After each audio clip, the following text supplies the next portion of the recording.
నీలవేణి,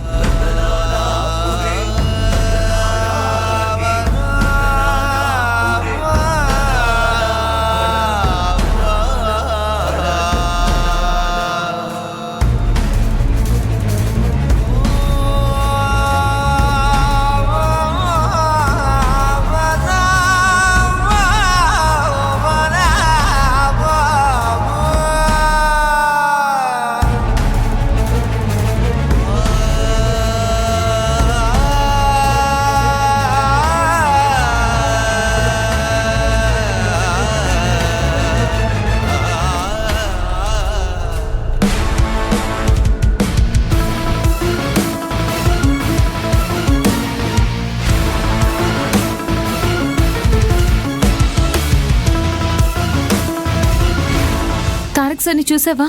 ఎలా ఉన్నారు? బాగున్నారా? కొంచెమైనా కోలుకున్నారా?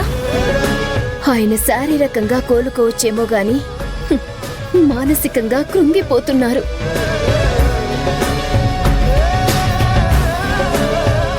ఏం మాట్లాడుతున్నావక్క? కుంగిపోవడం ఏంటి?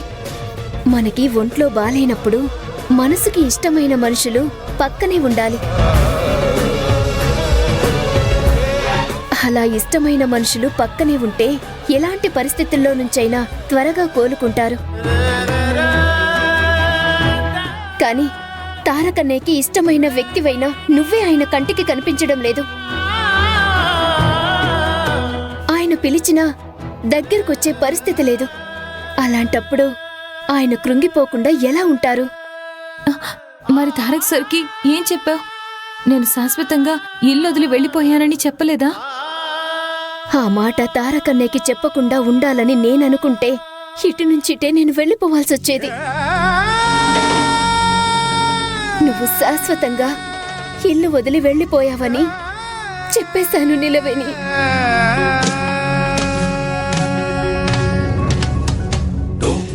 ఇప్పుడు కాదంబరి అమ్మగారు మీ ఆయన్ని విడిపిస్తారు. నా చేత చాలా పెద్ద పాపం చేయించేశావు నిలవేణి.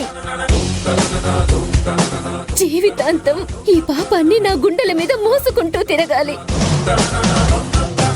ఎందుకు నేను ఇలా చేశాను అని కడదాకా తలుచుకుంటూ కన్నీళ్లు పెట్టుకోవాలి. అలాంటి పాపం నా చేత చేయించావు. నాదొక సమస్య, నీదొక సమస్య. నా సమస్యకి పరిష్కారం దొరకలేదు.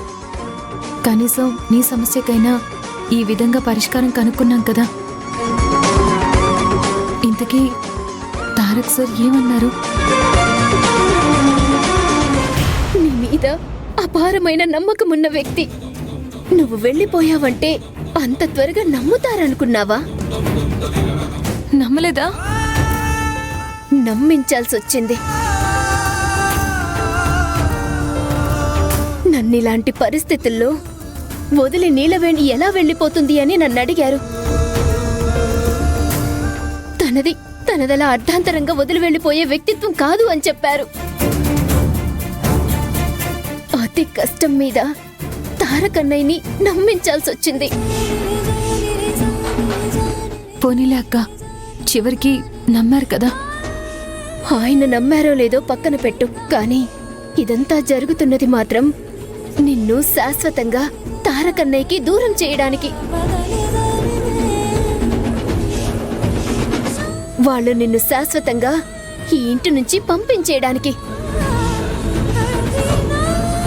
వాళ్ళు ఎన్ని ఎత్తులు వేసినా నువ్వు మాత్రం ఎట్టి పరిస్థితుల్లోనూ ఈ ఇల్లు వదిలి వెళ్లకు నిలవేని. ఎందుకంటే తారకన్నయ్యకి నువ్వు కావాలి, నీ ప్రేమ కావాలి.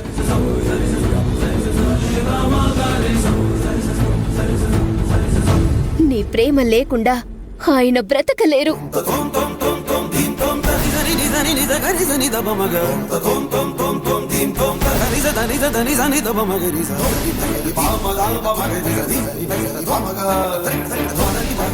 అది మాత్రం నువ్వు గుర్తుంచుకో, సరేనా?